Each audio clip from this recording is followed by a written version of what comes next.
evening to you all, and welcome to the Monday, May 2nd, 2022 meeting of the Falls Church City Council. I'd like to call the meeting to order and ask that you please rise and join me in the Pledge of Allegiance. Allegiance to the flag of the United States of America and to the republic which stands, one nation, under God, indivisible, with liberty and justice for all. All right, Madam Clerk, would you like to call roll? Yes, Ms. Conley? Here. Mr. Duncan? Here. Ms. Hardy? Here. Ms. Leon? Here. Ms. Shantz-Hiscott? Here. Mr. Snyder? Here. And Mayor Tarter. Here. And I believe there's a motion for Ms. Shantz-Hiscott to participate electronically. Mr. Mayor. Mr. Mayor. Oh, sorry. Go ahead. I move the City Council approve electronic participation by Debbie Hiscott in tonight's meeting for medical reasons pursuant to the City Council's policy on participation in meetings through electronic means as adopted by Resolution 2022-02. Second. Mr. Snyder on the second. Madam Clerk? Ms. Conley? Yes. Mr. Duncan? Yes. Ms. Hardy? Yes. Ms. Leon? Yes. Mr. Snyder? Yes. Mayor Tarter. Yes. Motion carries 6-0, and Ms. Shantz-Hiscott may participate fully via the Teams meeting. Okay, great, thanks. Next up is the meeting agenda. Mr. Mayor, move to adopt the meeting agenda. All right, do we have a second? Second. Madam Clerk? Oh, actually, all in favor? Aye. Aye. Opposed? Abstentions? The ayes have it. We have a meeting agenda. We have a series of proclamations, very special proclamations tonight, and my council colleagues are going to read those up, and we'd love to hear from you if you'd like, when your proclamation is called, to come up and say a few words and get a photo maybe with council as well. So our first proclamation declares May 2022 as Asian American and Pacific Islander Month, and Ms. Hardy will do the honors. Great. Thank you, Mayor. Whereas Asian Americans and Pacific Islanders have flourished and succeeded in the City of Falls Church and are a vital part of the city's history, making important contributions to the cultural, civic, and economic life of the city. And whereas Asian American and Pacific Islander populations are comprised of many languages and ethnicities, contributing to the diversity and energy of the City of Falls Church and Northern Virginia region. And whereas Congress chose the month of May for the observance to commemorate the immigration of the first Japanese to the United States on May 7th, 1843, and to mark the anniversary of the completion of the Transcontinental Railroad on May 10th, 1869. And whereas Asian Americans make up an estimated 7% of the U.S. population, and whereas Falls Church's Eden Center contains the highest concentration of Vietnamese-owned businesses under one roof and continues to attract Vietnamese and Vietnamese-American tourists, as well as people of all ethnicities who enjoy delicious food and a vibrant shopping experience. Now, therefore, I, David Tarter, Mayor of the City of Falls Church, Virginia, do hereby proclaim the month of May 2022 as Asian American and Pacific Islander Heritage Month in the City of Falls Church, and call upon all citizens to recognize the many contributions and achievements of the city's Asian and Pacific Islander Americans. And Mayor, if I may, we have a special guest to actually read the proclamation in Vietnamese, like we did in 2019. Sure, that'd be great. So I invite Lynn Huang up. Thank you for joining us. Welcome. Thank you, Mr. Mayor. Thank you, Councilwoman. If I may read the proclamation in Vietnamese as well. Of course. Tuyên cáo xét rằng cộng đồng người Mỹ gốc Á và gốc đảo Thái Bình Dương đã phát triển rực rỡ và thành đạt ở thành phố Falls Church và là một phần không thể thiếu của lịch sử thành phố và có được những đóng góp quan trọng vào đời sống văn hóa, dân sự và kinh tế của thành phố. Và xét rằng cộng đồng người Mỹ gốc Á và gốc đảo Thái Bình Dương được tạo thành từ nhiều ngôn ngữ và dân tộc và đóng góp vào sự đa dạng và sức sống của thành phố Falls Church cũng như khu vực Bắc Virginia.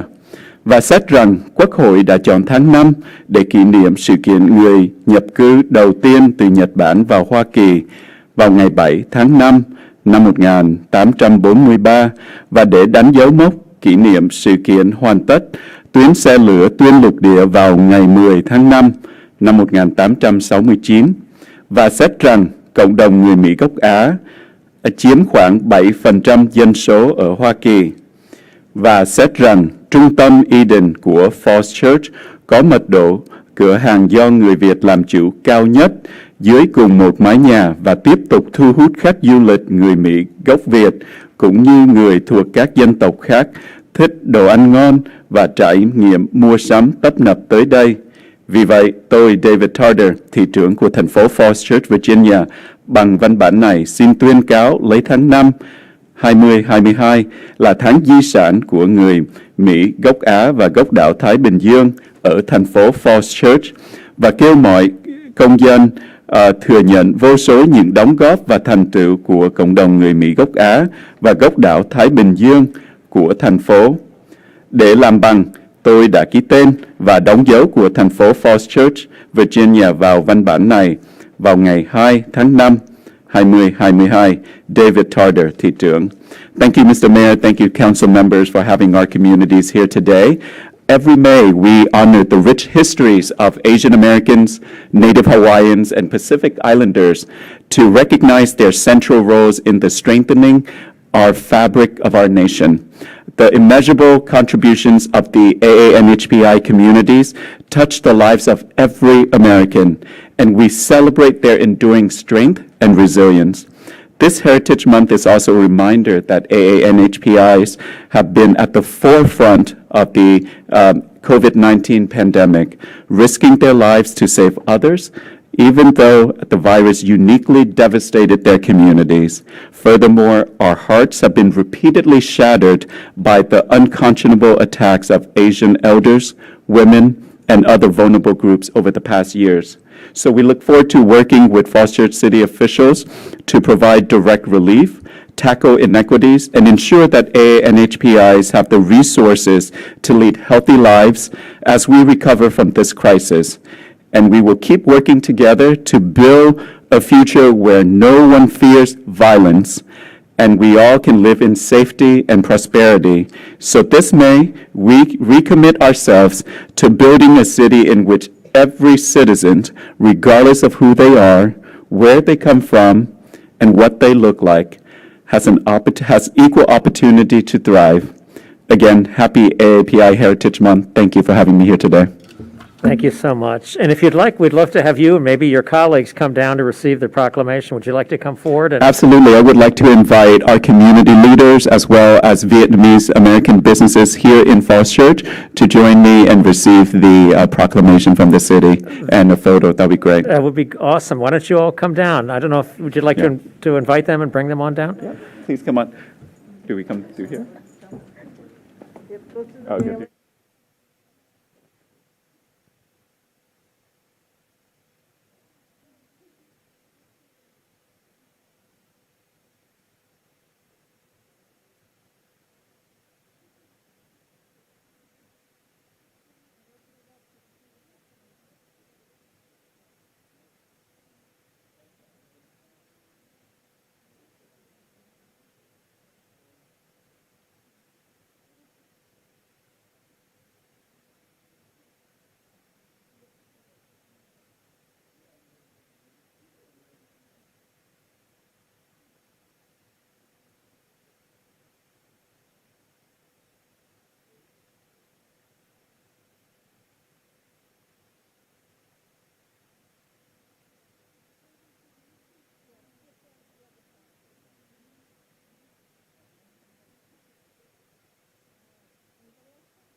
Our next proclamation declares May as Watershed Awareness Month. Mr. Snyder's going to do the honors. Thank you. Whereas the streams and tributaries that flow above and below the ground through the city of Falls Church are part of an interconnected watershed system that carries water from rooftops, yards, streets, and parking lots into the Potomac River and the Chesapeake Bay. And whereas the city of Falls Church is committed to improving and protecting these precious waters and habitat for plant and animal life as a recreational source and as drinking water both now and in the future. And whereas there are currently 215 commercial and residential properties in the Falls Church City portion of the Trips Run and 4 Mile Run floodplains. And whereas the city participates in the National Flood Insurance Program's community rating system, which recognizes and encourages community floodplain management, and through which flood insurance rates may be reduced to reflect the reduced flood risk resulting from community activities that meet targeted goals. And whereas the city provides opportunities to residents, businesses, schools, churches, and organizations to participate in watershed and floodplain education efforts. And whereas many city residents have responded by participating in programs that serve to raise awareness about what individuals can do on their properties, in their homes, and through their transportation choices to improve water quality and minimize their impact on the floodplain.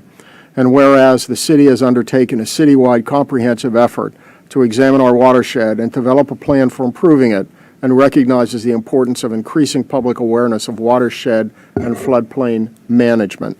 Now therefore, I, David Tarter, Mayor of the City of Falls Church, Virginia, do hereby proclaim May 2022 as Watershed and Floodplain Awareness Month in the City of Falls Church, and urge all citizens to recognize the importance of this observance and to participate in watershed and floodplain protection activities. Is there anyone here, either from the city or elsewhere, who's going to receive this proclamation? Please come on forward. Would you like to say anything, or just come on down? All right, let's do it. All right, our Director of Public Works. You may have 3 for him. Oh, okay. There you go. You're going to just stay here? Congratulations. Want to take a picture? Or you're going to end up with 3 this time, right? I think so, yeah. He should fill his hands up. All right, thank you, Mr. Bradley.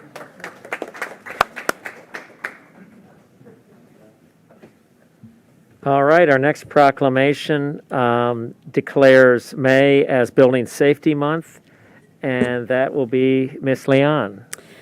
Yes, thank you. Whereas safeguarding the health, safety, and welfare of citizens is of paramount concern to all building safety professionals, and whereas protection is realized through the devotion and dedication of our building, plumbing, mechanical, electrical, and fire prevention regulators, the design community, and the construction industry who work year-round to ensure that our buildings are safe. And whereas building safety professionals create and influence our built environment through the consensus development and implementation of the highest quality codes. And whereas our continuing efforts to maintain the highest quality construction with regard to safety, structural soundness, and sustainable construction methods, and allow the use of emerging technologies in the construction process, give us confidence that structures are durable and reliable and will be the blueprint for the future. And whereas Building Safety Month is sponsored by the International Code Council and promoted statewide by the Virginia Department of Housing and Community Development and the Virginia Department of Fire Programs, to promote and inform the public about the critical and often little-known role of the building safety professionals. And whereas Safety for All, Building Codes in Action, the theme for Building Safety Month 2022 encourages all citizens to raise awareness of the importance of safe and resilient construction, fire prevention, disaster mitigation, energy conservation, and new technologies in the construction industry. And whereas Building Safety Month encourages appropriate steps everyone can take to ensure that the places where we live, learn, work, worship, and play are safe, and recognizes that countless lives have been saved due to the implementation of safety codes. And whereas, in observance of Building Safety Month, and urge citizens to acknowledge and celebrate the essential services provided by the City of Falls Church Building Safety Division in protecting lives and property. Now therefore, I, David Tarter, Mayor of the City of Falls Church, do hereby proclaim May 2022 as Building Safety Month in the City of Falls Church, and call this observance to the attention of all citizens. Mr. Bradley, you coming back down? So Okay. we do have Jim Snyder, who's the head of CPEDS, and we're also joined by our building official, John Russell, and our deputy building official, Steve Helfer, who are all attending virtually. All And right. so it's great to welcome them to this for this proclamation. Mr. Mayor and members of council, just wanted to introduce you to two of our leading professionals, Mr. Russell and Mr. Helfer, have been working very hard on large and small projects this year. As you know, it's been a challenging time through COVID, but the staff we have, with the support of council and the manager, are doing a great job. They'll be on the job tomorrow morning working on the West Falls Church project, bringing, I think building permits have actually been issued for some of those projects. And so just wanted to bring that to your attention. We're very happy to have our team on board. And this Building Safety Month has a number of themes each week, from energy and innovation to building safety careers to disaster preparedness and water safety. So it's an important area that affects our daily lives. Wanted to make sure you knew some of the names and faces. Mr. Russell, do you want to say something? Yes, thank you. Mr. Mayor, council members, thank you very much for recognizing Building Safety Month for us. Just wanted to reiterate what Jim was saying. There are each week we've got 4 different themes that building safety goes by. And this year, with Region 5, VBCOA, which Falls Church is part of, we're actually going to have this year, we're having a partnership with our Region 5 in Alexandria City on May 6th from 11 a.m. until 3 p.m. in Market Square. We're going to have Viridian, which is Virginia Organization for Energy Council. And they're going to do some training, and we're going to have several stands and several promotions, and promoters will be there. It looks like it's going to be a good cookout. And for Region 5, this year will be Alexandria. And I appreciate y'all taking the time to have Building Safety Month recognized. And behind me is Steve Helfer. And I do appreciate, too, last year, his position is new to the City of Falls Church. He's a deputy building official. We never had one in the past, and Steve is fitting that role. And he's doing a tremendous job. And several council members have worked with Steve already, with several small businesses and restaurants. I don't want to say names, but you've worked with Steve, and we got the restaurants open. Everything went smooth at the end. So I do want to thank everybody for your support and help with that, too. All right, well, And I will say Steve is leading the team, or providing the leadership with the developer and their architects and our team on the West Falls Church project, and was the lead inspector on the high school. Thank you. All right, well, thank you both, and thank all of you. You're the unsung heroes of development here in the city, so we greatly appreciate all your efforts to keeping us safe and on time and keeping the wheels moving here in the city. So thank you both, or all of you, so much. And I'm going to virtually hand you this proclamation, and you can get it next time you're back in City Hall, but thank you so much. Thank you. Let's And move look on forward now. to a picture next year. All right. All right, let's move on to the next proclamation, which is declaring May 1 through 7 as Public Service Recognition Week. And Mr. Snyder is going to do the honors. Thank you, Mr. Mayor. Whereas Americans are served by public servants at the federal, state, county, and city levels, and these unsung heroes do the work that keeps our nation moving. And whereas every day of the year and at all hours of the day and night, city and school employees provide critically important public services to residents of the City of Falls Church and the region. And whereas the City Council and Mayor ask the public to join them in recognizing and celebrating the city's and schools' dedicated employees for their work in providing essential services to the public, including promoting public safety with the highest standards of professional law enforcement, providing a world-class public education for our children, hosting and promoting wonderful special events, enriching our lives with great books and library services, maintaining our streets and sidewalks, providing vital stormwater and sanitary sewer services, developing recreation and athletic programs for all ages, caring for our elders and persons in need, promoting fairness and inclusion in housing and economic activity, promoting well-planned, high-quality development, caring for our trees, streams, and natural environment, keeping residents informed about the actions of City Council and school boards, providing personal and responsive customer service, and I would add providing first-rate public health and emergency medical and fire services. All right, so now therefore, I, David Tarter, the mayor of the City of Falls Church, do hereby proclaim the week of May 1st through the 7th, 2022 as Public Service Recognition Week, and thank all public servants for contributing to making the City of Falls Church such a great place to live, work, learn, and play. And do we have folks coming forward on this proclamation? So, Mayor, I'd love to step forward to accept this proclamation, but also if we could invite all federal, state, and local government public servants forward for a picture on this as well, I think that would be a wonderful thing to do with the City Council. All right, let's do it. Thank you all for your great work. Oh, yeah. Yeah, Carol, you have to come on. Yeah, and Cindy. And Cindy. Somebody's got to take the picture. Is Nick willing to take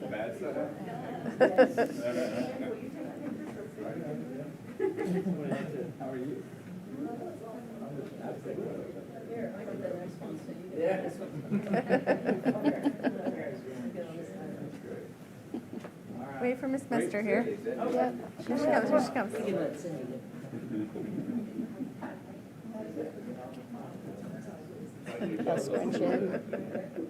Yes.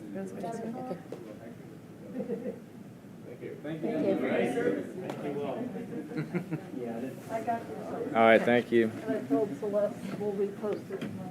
Ah.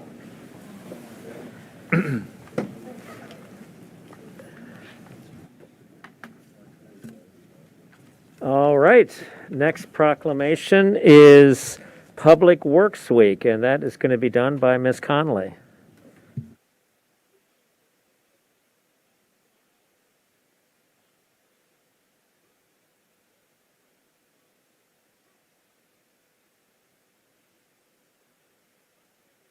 Let me start again.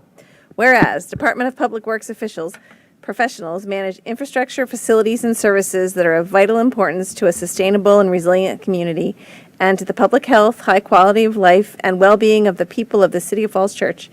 And whereas it is in the public interest for citizens, civic leaders, and children in the City of Falls Church to gain a deeper understanding of the importance of public works and public works programs in the wider community, and critical infrastructure could not function without the sustained efforts of the city's DPW staff, who are collectively responsible for rebuilding, improving, and protecting our city's transportation system, public buildings, sanitary sewer, and stormwater systems and other essential infrastructure. And whereas these dynamic services are dependent upon the dedication of DPW employees, whose vision is working together to sustain and enhance our community's infrastructure and provide a safe, green, and clean environment. And whereas the year 2022 marks the 62nd annual National Public Works Week, sponsored by the American Public Works Association, Canadian Public Works Association, and this year's theme for National Public Works Week is Ready and Resilient, recognizing the fact that our city's infrastructure is dependent upon DPW professionals. And the public is invited to recognize the Department of Public Works and its positive impact on the quality of life in the little city, and to celebrate the dedication of Public Works employees. Now therefore, I, David Tarter, Mayor of the City of Falls Church, Virginia, do hereby proclaim the week of May 15th through the 21st, 2022 as Public Works Week in the City of Falls Church, and urge all citizens to join in recognizing the substantial contribution which city's public works staff make to protect our health, safety, and quality of life. So, Mr. Bradley, you're going to come back up for this one as well? Yeah, I just have a couple quick words. Of course. In this year's theme of Ready and Resilient, I just want to give a special shout out to our operations division, and notably our new superintendent, Herb Holmes, who all during the last year and a half or so of the pandemic worked down at about 50% staffing levels, and we're still able to deliver the same level of services. We did get behind a couple of times, but overall we were able to open schools first on the January 4th snowstorm we received, keep up with leaves and all of the other maintenance activities that they do. So just wanted to give operations a special shout out tonight. Absolutely, well deserved.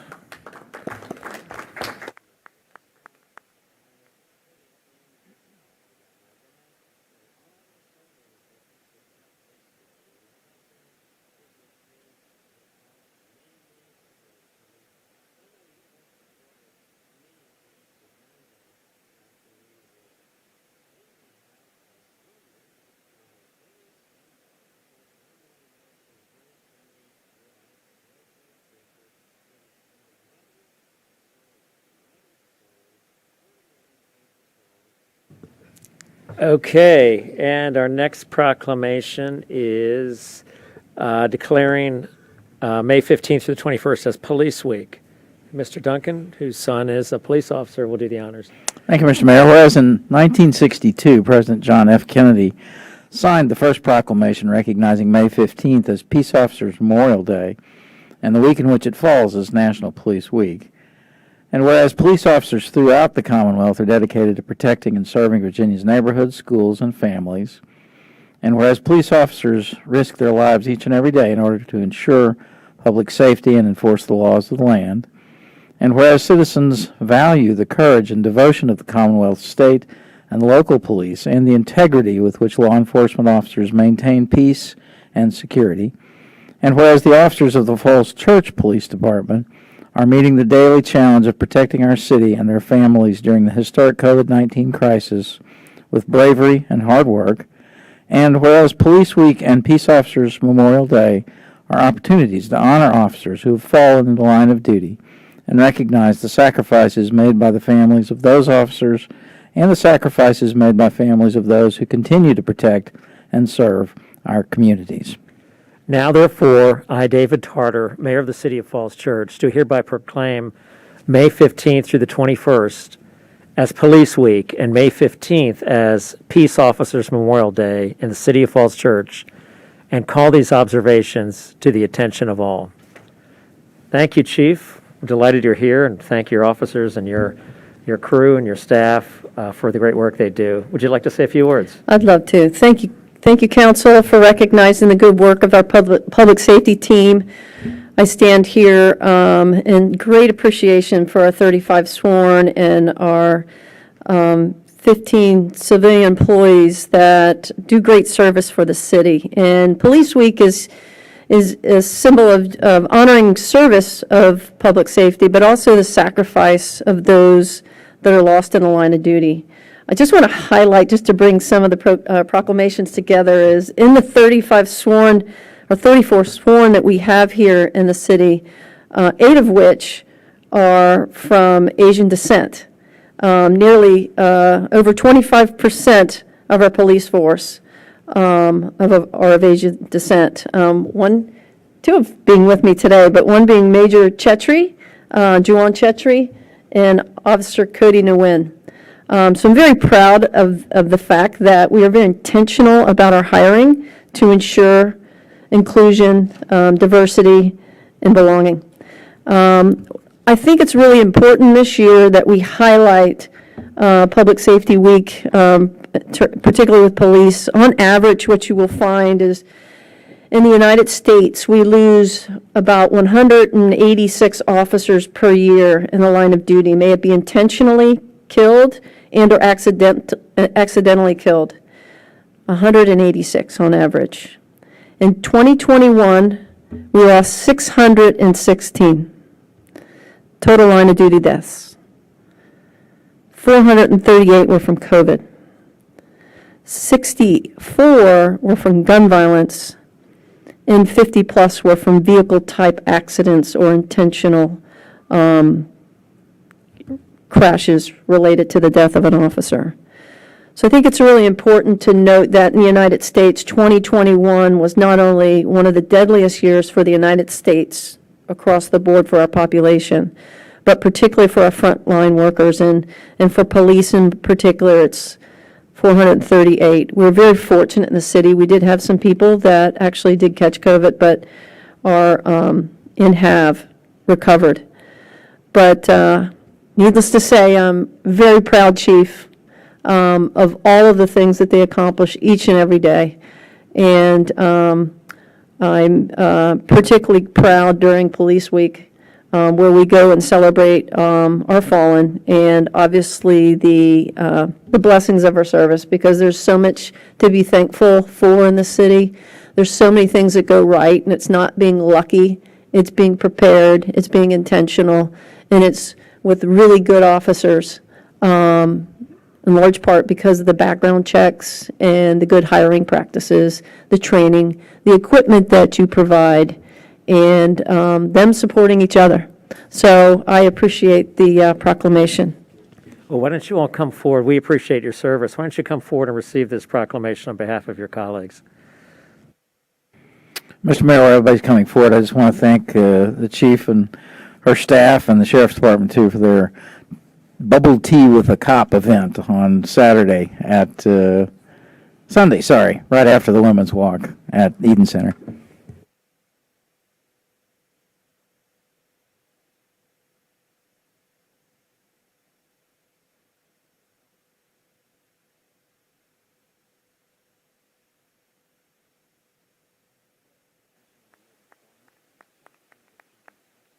And I also want to point out that I saw a few of them at the Hippo Tiger Games, the most important event in the city this weekend.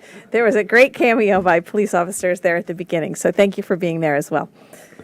All right, and our last proclamation, Municipal Clerks Week. Who snuck this in here, Celeste? No, it's very important. Mr. Duncan is going to do the honors. Saving the best for last.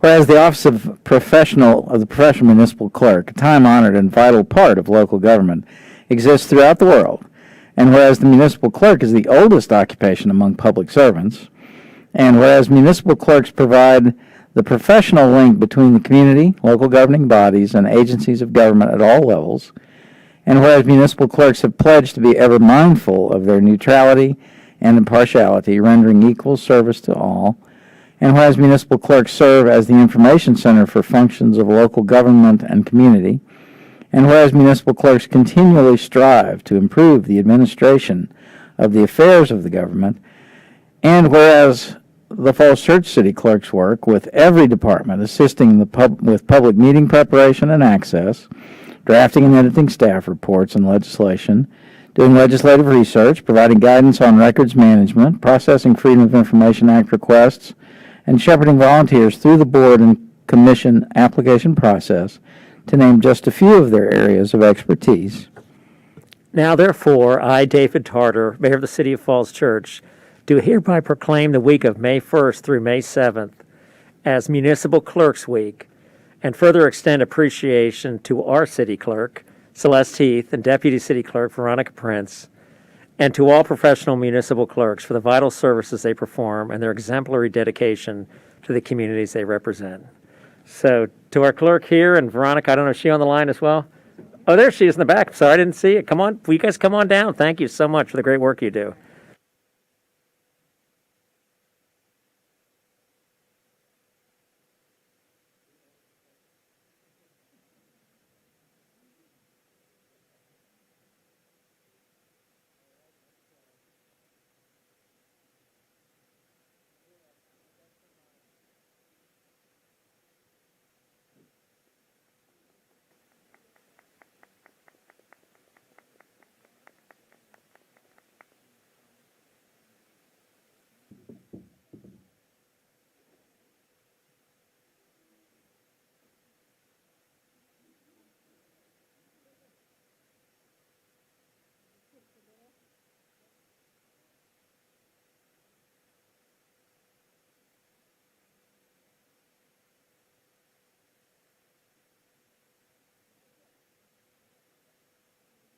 All right, thank you. Thank you.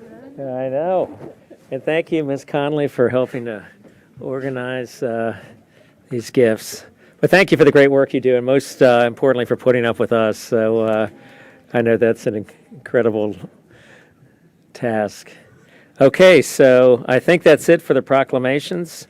Thank you all for coming out this Can I say evening. one thing Yeah. before, some of the staff have left already, but I just want to point out that we had the Women's History Walk this past Sunday, and so many people who were in this room have helped out with that. And I just want to say especially thank you to Zach Bradley and to Mary Gavin and the police force, as well as Recreation and Parks staff and the library staff and Mary Radley Stiles staff and communication staff and others for their help in putting this together. Because it is a volunteer-run event, but it would not run without the public service of our employees. So thank you to everyone who helped out with that as well. Thank you, and thank you for your leadership in getting this event off the ground, and every year getting better Happy and to do better. it. So There's thank a you so great much. team. There's a It great was team that great. works on it. Absolutely. All right, so let's move on. Madam Clerk, are there any oaths of office to administer? Yes, I know that Mr. Ed Henderson is here for the Historical Commission. All right.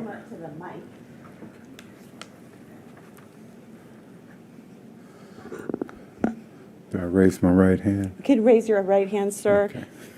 Do you, Edwin B. Henderson II, solemnly swear that you will support the Constitution of the United States and the Constitution of the Commonwealth of Virginia, and that you will faithfully and impartially discharge and perform all the duties incumbent upon you as a member of the Historical Commission according to the best of your ability, so help you God? I do. And you are sworn in, and you may assume your duties with the Historical Commission or continue them. Right. Thank you. All right, thank you very much.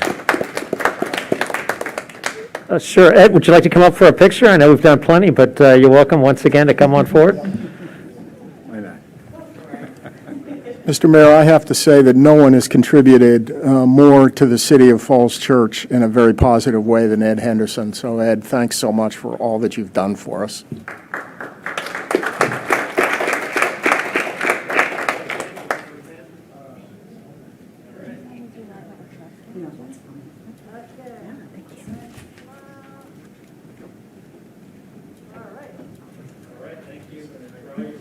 And was there anybody else who needed to do their oath of office here tonight? I don't think so. Okay, thank you. Okay, let's move on to the receipt of public comments. Would you like to? Sure. Okay, a couple more. And when you get a chance, if you'd like to read a summary of written comments for us, that'd be great.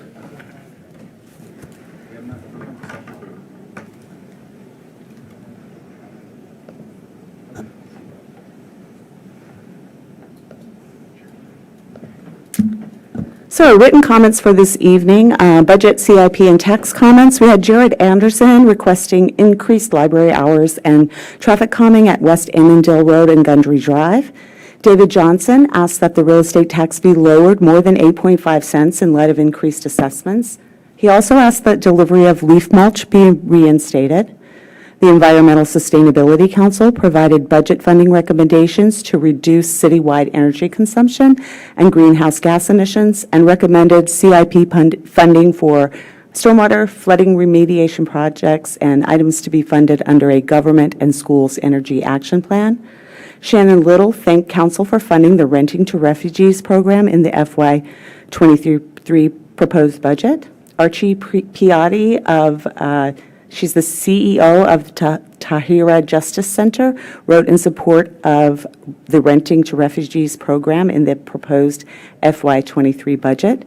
In other items, Daniel Albertus supports outlawing gas-powered leaf blowers, and Sean Dakin praised the temporary traffic light at the Broad and Washington project and provided ideas for pedestrian safety and information on No Mow May.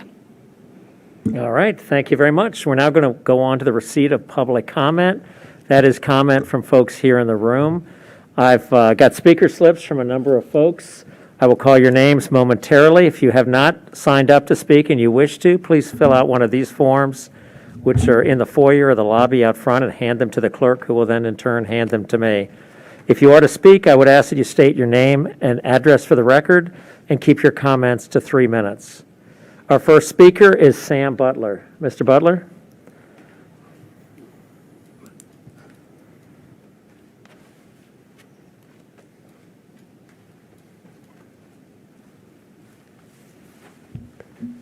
Thank you all. My name is Sam Butler. I live over on Spring Street, born and raised in Falls Church. I don't see it moving. Oh, thank you so much. So a quick note in terms of the budget, and I think something that everybody here and all of the city staff should really consider is not considering this climate stuff and this environment stuff as, just a category, but rather embedded in all of the things we do. So we're voting on a budget tonight, but then there's going to be procurement. And one of the items for procurement, for example, is the school lunch funds. And right now, the school is getting 10-gallon baskets full of used plastic water bottles because the school lunch service has to give them out to every student. It's crazy, and this is really small potatoes. But here's the big thing going on. The way that we live produces consequences everywhere around the world. Our emissions, our extraction, our consumption merit harder, all of this. And it's easy for us to live when we don't see the ramifications of what we do. But extraction is everywhere, and now it's coming to us. If you guys don't know what's happening in Prince William County right now, they're trying to build data centers on the Occoquan River, which means the river will lose its water, which means people in Prince William County will lose their drinking water, which will stress water around the region, and that's how it goes. This is what's been happening in places around the world for decades, and now it's coming to us. And if we want to have drinking water, unlike out in Lake Mead, where the reservoir is dry, and people are going to have to choose between water to drink and electricity, we need to start taking action. And we need to embed this in all of the things that we're doing, or else the consequences are going to hit us too, as they should. And on that note, one of the major things right now, I believe Councilman Snyder is our representative for this, the 6-year plan with the North Virginia Transportation Authority. Proposed projects across Fairfax, Loudoun, Prince Williams are set to increase the amount of vehicle miles traveled across the region 40%, even more in some areas. This will permanently lock in vehicle emissions, which is the #1 source of emissions in Northern Virginia, and it's a runaway train. You know what the UN Secretary General said last week. We need to start drastically cutting emissions right now, and if we don't do it, it's going to come to us. The Occoquan River is going to be dry. We're not going to have water. That's going to be here. So that's a dark picture. But all of the things that we can do about this will make life better. All of the benefits that can come from different ways of living, of natural stormwater mitigation, through better things in our lawns, through biking, and working on this as a region. And if we don't do it, it's going to come to us too. Thank you very much. Our next speaker is Ha Nguyen. Welcome.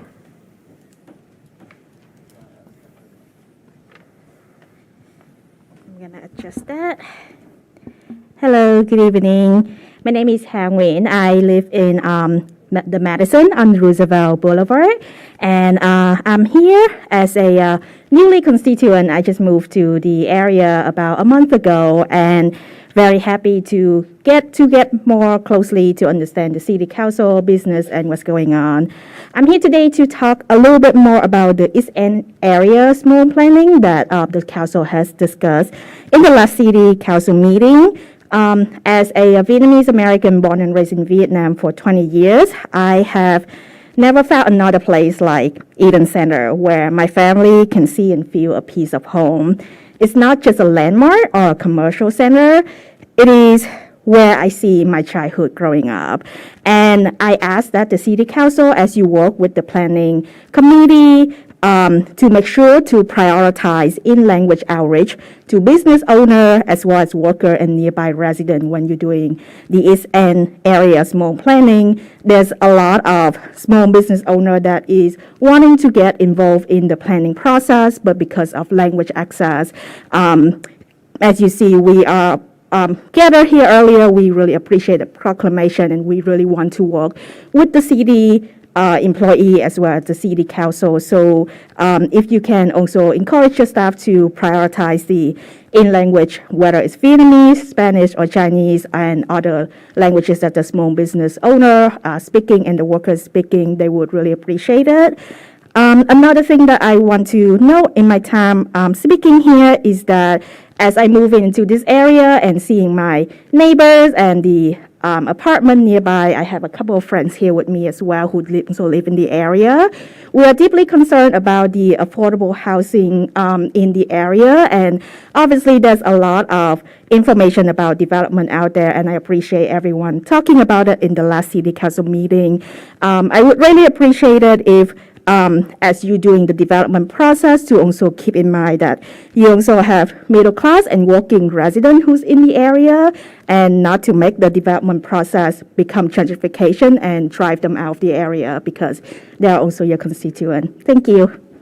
Thank you so much. Our next speaker is Alison Brown. Welcome. Hi, I'm Alison Brown, 706 Poplar Drive. I've lived here for more than 16 years, and I'm speaking on the budget tonight. Generally support the budget. Wanting to emphasize my particular support for both the Rent to Refugees program, and really want to see that go forward in a strong way, and also the affordable housing funds. So I'm glad that for the second year in a row, the council has dedicated specific funding to affordable housing. I do hope that in the future it can go even a little higher, because it really needs to be a huge priority here, given the lack of affordable housing. And then just to emphasize that equity issues should really be considered as you implement the budget this year. Falls Church City has taken some really good steps toward promoting equity, but we need to keep our eye on all, that whole set of issues that permeates so many decisions. So I encourage you to keep that at the forefront. Thanks. Thank you so much. Our next speaker is Mr. Henderson, Ed Henderson. Welcome back.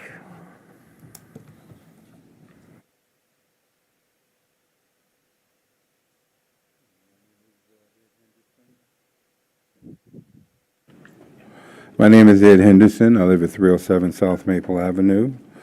And I was given a list by my wife, just like she does all her honey-do list. First, I'd just like to start by saying that the streetscape along South Washington Street, now that the lights are on and the sidewalks are near completion, looks really fantastic. You all have made a major investment in that part of the city, and it's long overdue and well appreciated. And so I'd like to encourage you. I want to talk about some budget issues. And number one, I would think, would be the continued expansion of sidewalks in the area. I believe that's on the list of things to do, and I look forward to that. Another item is mural funding for Tenor Hill. I know that that's been allocated, but haven't seen a check yet. And so I'm going to need some guidance from the city staff in order to figure out how to go about that. Another issue is there's been identified 3 utility boxes in the area along South Washington Street, and Tenor Hill would like to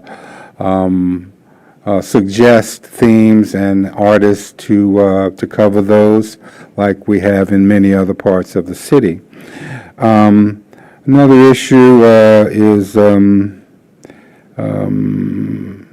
and this is there was a Eagle Scout who is proposing this as well, is banners on some of the light posts along the area, which is now within the historic Tenor Hill signage that's basically bookmarks the Tenor Hill Historic District. And we'd like to see, like you have on Broad Street, the banners as well as flower baskets on the lights. And just want to say that I think these will help to enhance the area along there. And, until just recently when you turned on those lights, the only lights on that area was from Coleman Power Sport. So it's much long overdue and well appreciated. Thank you very much. Thank you. All right, our next speaker is Joseph Scalazzi. I'm sorry, I just mispronounced your name, and I'm going to let you say it better than I can, but thank you. Good evening. Joseph Shirizzi, Gundry Drive, Falls Church. I'm the chair of the Environmental Sustainability Committee here in Falls Church. My comments this evening do not represent any boards or organizations that I'm on. They're just personal.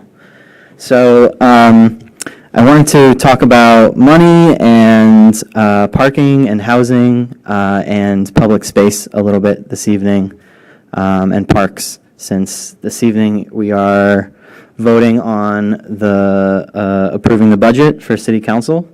So this is a great time to talk about how city is spending money and how they're not spending money. So right now, the city is spending millions of dollars handling water runoff and improving our drainage and rainwater runoff. But at the same time, we're enforcing parking minimums and requiring new development in the city to have paved flat surfaces, which contributes to the thing we're spending millions of dollars trying to prevent, too much water runoff. And if the city prioritized more green space and less widening of roads, these are very solvable problems. We're spending millions of dollars on our parks. I think it was like 1.2 million on the parks in Falls Church this year. And we've spent a lot of money in Madison Park planting native plants that were recently destroyed by a new landscaping company. So 80% of the native plants in the park were destroyed 2 weeks ago, while invasive flowers were left because there's a serious education issue in the city. So we do not have excess in the city. We're lowering taxes but we don't really have an excess, a surplus when city staff is underpaid, overworked, and because there are so many positions in the city that are currently unstaffed. So there is no surplus when there's all these unstaffed positions, and city staff doesn't have time for the education that they need to really use the budget effectively. So I hope you'll keep that in mind. Personally, I don't support the current budget. I don't think it is very effective at a lot of these things, and I'm very worried about the city staff and open positions being filled with the current budget. Last few things. There are a lot of free things that the city could be doing to make Falls Church more sustainable and more livable, removing parking minimums, very cheap to add paint and sharrows and more crosswalks in places that we're missing them.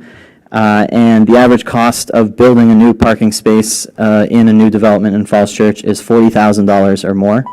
So why are we spending that? And that is really hugely contributing to affordable housing in Falls Church. Thank you. Thank you very much. Our last speaker is Michelle Mitch Chan, I believe. Yeah. Welcome. I'm good. Okay. Hi there. I am Michelle Mitch Chan. I am not a resident of Falls Church, but I am a resident of Alexandria, Virginia.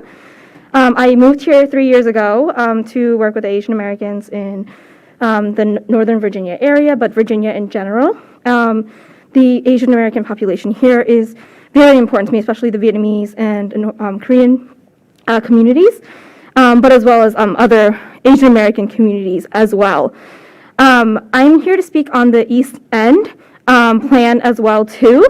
I want to make sure that you guys know that yes, we approve. At least for me personally, I really value the the input that community members Asian American community members in Falls Church can actually can put into what they want. Right? They need outreach. They need language access, and that's really important. The other thing I also want to make sure that you guys are thinking about is making sure that as you're making these improvements in the area, you are also thinking about affordable housing. If you make improvements without actually making sure that the people who live there currently can stay living there, they will be shoved out. You need to make sure that there is going to be 40% AMI, affordable housing, not 50 to 60, 40%. I say this personally because otherwise those community members will get gentrified out. Okay, that's it. Thank you. All right, thank you so much. And unless there's any other public speakers, we're going to go move on now to council requests. Are there council requests that people would like to make? And while we're thinking about that, I just want to extend our good wishes to the Muslim community as they celebrate the end of Ramadan. Today is, I believe, Eid al-Fitr, the celebration, the end of the month of Ramadan, the breaking of the fast. Any council comments? Mr. Mayor. Yes, Mr. Snyder. Thanks. I do have one. There was an op-ed in the Washington Post this weekend regarding the Arlington County Jail, and I would ask the city attorney to monitor that situation and all aspects of it, and please advise the council as to whether necessary and appropriate action on our part would be useful. Thank you. I will do that, and I'll get a read on it and speak with others and get back to you all. All right, let's move on now to report of the city manager, Mr. Shields. Well, thank you, Mayor Tarter and members of council. I'd like to hit on just 4 things, and I'll be pretty concise with this report, but I'd like to start off with good news that has been announced just recently, which is data from the Virginia Department of Health, which ranks all of the localities in Virginia in terms of metrics of the health of our community. And the City of Falls Church was ranked number 1 in the entire Commonwealth of Virginia. And so this is good news, but it's also, I think, hopefully a message to inspire us to work together as a community to continue that and continue to try to reduce pollution, try to improve the walkability of our community, which is such a top priority for our city council, and support all the public programs and school programs that promote fitness and wellness. And so I wanted to announce that good news, and but also take it as a charge to continue in the work that we're doing right now. One of the healthy things that we do as a community is sponsor a farmers market, and I want to note that Howard Herman, our longtime farmers market manager and the founding manager of our market, is set to retire as our manager, and he has set his final market where he'll be serving as manager on Saturday, May 28th. So we'll get information out to the public about how we will say thank you to Howard for his decades of service in that crucial role for our community. And in the meantime, if you do swing by the market, please thank Howard for his service. I want to thank all those in the community that participated in prescription drug take-back week last week. We did this with the police department, but we also did it in conjunction with our emergency medical technicians at Fire Station 6. So I want to thank everybody for participating. We did collect over 162 pounds of prescription drugs. So I want to thank the community for taking those drugs, which can be dangerous and addictive, and also can cause water pollution even if they're flushed down the toilet. And so when you do turn them in through Drug Take Back Day, they are treated safely and taken out of circulation permanently. So that's my report for today, and happy to answer any questions. All right, any questions for Mr. Shields? Okay, Ms. Hardy. Thank you, Mr. Shields. In response to one of the public comments about the Madison Park issue with some natives getting plants destroyed, do you have any more information on that, or is that something that you can follow up on? I would like to follow up on that. I've made a note of that. I want to find out what the facts are on that, and I'll get that information out to the City Council. Great, thank you. All right, any other questions for Mr. Shields? If not, let's move to business on the agenda. Madam Clerk, will you call the first item? Yes, sir. Our first item is TO 22-04, ordinance fixing and determining the budget of expenditures and revenues and appropriating funds for the fiscal year 2023, General Fund, School Operating Fund, School Community Service Fund, School Food Service Fund, Cable Access Fund, Sewer Fund, and Stormwater Fund. And can you read all of the items, and then we'll go ahead and hear them, have a hearing technically on each one and a vote on each one? Certainly. TO 22-05, ordinance fixing and determining the FY 2023 to FY 2028 capital improvements program budget and appropriating expenditure and revenue funds for the fiscal year 2023. TO 22-06, ordinance setting the rate of tax levy on real estate for tax year 2023 and on personal property, machinery and tools, and all other property segregated by law for local taxation in the City of Falls Church Virginia, for tax year 2022. TO 22-07, ordinance to amend Chapter 42, Utilities, to revise sewer rates and fees as of July 1, 2022. NTO 22-08, ordinance to set the stormwater utility billing unit rate in accordance with Chapter 42, Article 7 of the Code of the City of Falls Church, Virginia, as of July 1, 2022. Thank you. And before we get started, Ms. Conley, is there something you'd like to announce to the world? Indeed. I make the following statement before City Council's discussion of TO 22-04, TO 22-05, TO 22-06, TO 22-07, TO 22-08, and TO 22-10, all relating to the FY 2023 budget. I am an employee of the Falls Church City School Board and a member of a group of 3 or more persons who may be affected by these matters. I can participate in them fairly, objectively, and in the public interest. I, too, have a statement I'd like to make. I make the following statement before City Council's consideration of TO 22-04, TO 22-05, TO 22-06, TO 22-07, TO 22-08, and TO 22-10, all relating to the FY 2023 budget. My wife is an employee of the Falls Church City School Board, and therefore I'm a member of a group of 3 or more persons who may be affected by these matters. I can't participate in them fairly, objectively, in the public interest. Mr. Shields, do you want to go ahead and take it away, or is that Ms. Botwa? Mayor, if I could just walk through a couple of slides that will sort of sum up the key changes that the City Council has worked through, as the council has held a number of public hearings, 3 public hearings, in fact, on this budget. We've hosted 2 town hall meetings, and we've had work sessions throughout the budget process over the past 2 months. And so I'll go through these slides. I think it's about 10 slides. It'll take me just a few minutes, and then happy to have any last comments or questions. Cindy Mester, if you could take us through to the next slide. A couple of the key things that we noted at the beginning of the budget process back in March is that this budget was developed in a very dynamic environment, and it remains so. One of the things we talked about is some of the unknowns in the budget process, and namely what the Virginia General Assembly is going to do with the grocery tax and the state budget. And we still have no greater clarity on that today than we did at the beginning of this process. And so there is still some uncertainty. We are still in a rising cost environment, and we're also in an environment with a lot of instability, whether it's wars overseas, whether it's supply chain disruptions here close at home, and a whole host of uncertainty that we're dealing with.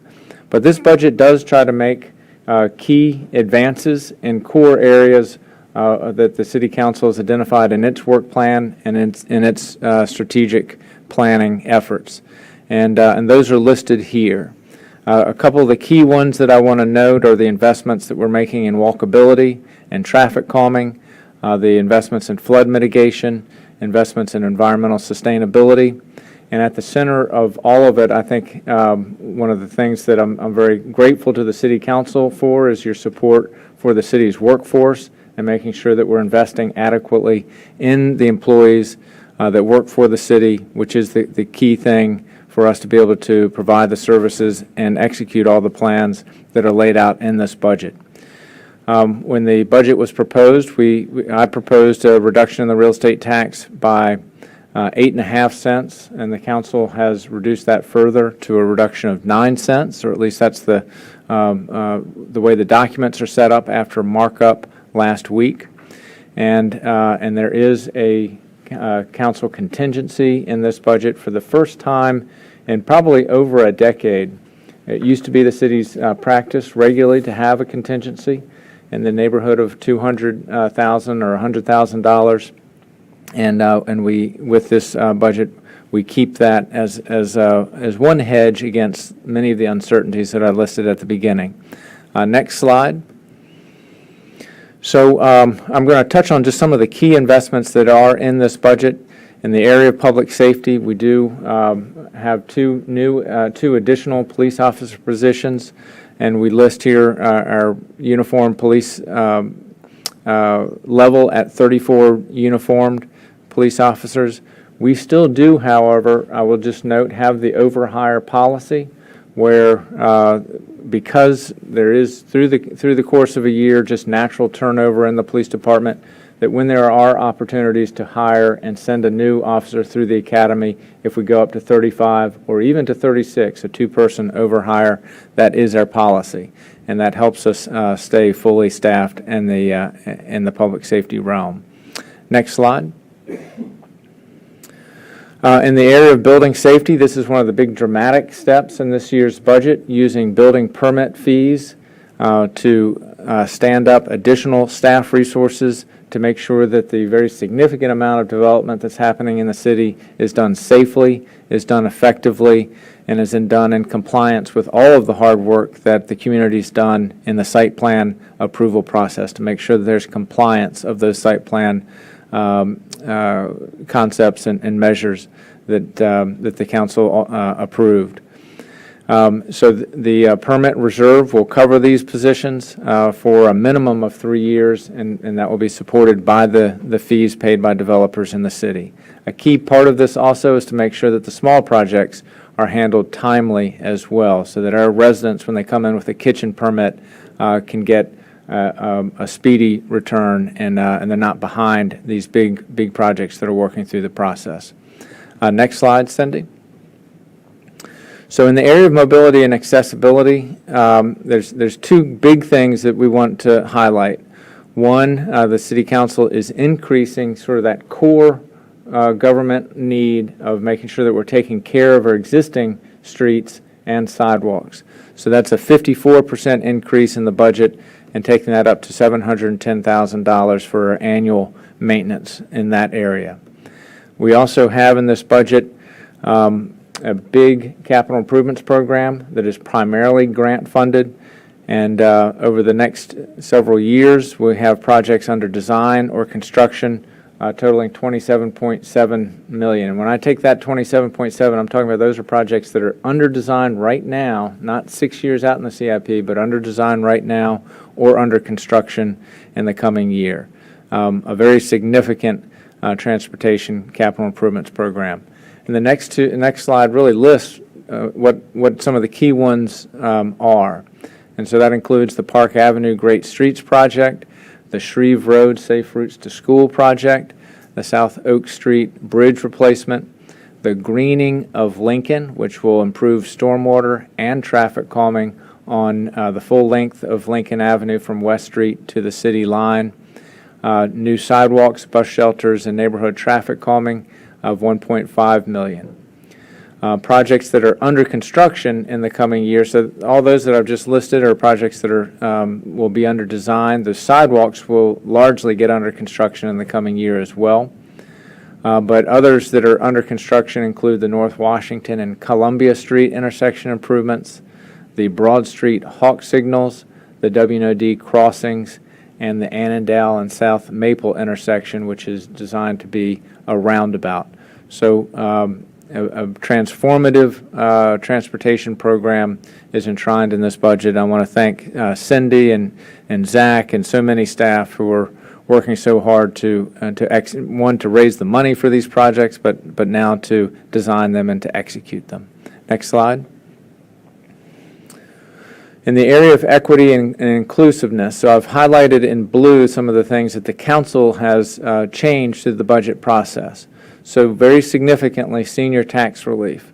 Right now, the total number in the budget is $620,000, and that's a $188,000 increase relative to last year, a 44% increase. So, in the budget that was presented, there was already about a $100,000 increase, and the City Council added to that in discussion with staff about policy changes to increase eligibility for senior tax relief for a 44% increase in that area. Affordable housing, sustaining the $100,000 for that. And the Community Services Fund, dedicating $50,000 of ARPA funds to help with refugee assistance, principally in the area of rental assistance for refugee families that will be settled in the city limits. and also $30,000 to fully fund all the applications that came through the CSF process, the vetting process, which is administered by the Human Services Advisory Council. The other items are unchanged in the original budget, but I think also are significant steps in the area of helping everybody in our community. Next slide. In the area of small town character, we're continuing the use of the hotel tax for the downtown beautification and improvements. We have the park improvements, implementing the master plan. I will note that the Fellows property is one of the key projects that's going through that master planning process right now. The Rec and Parks Advisory Board is about to wrap up kind of their plan for the Fellows project, and they'll be referring that to the City Council and to boards and commissions for comment. We also were able to move the Deputy Registrar of Elections to full-time, given the increased workload by our registrar in running our elections, with more voting by mail prior to Election Day. Next slide.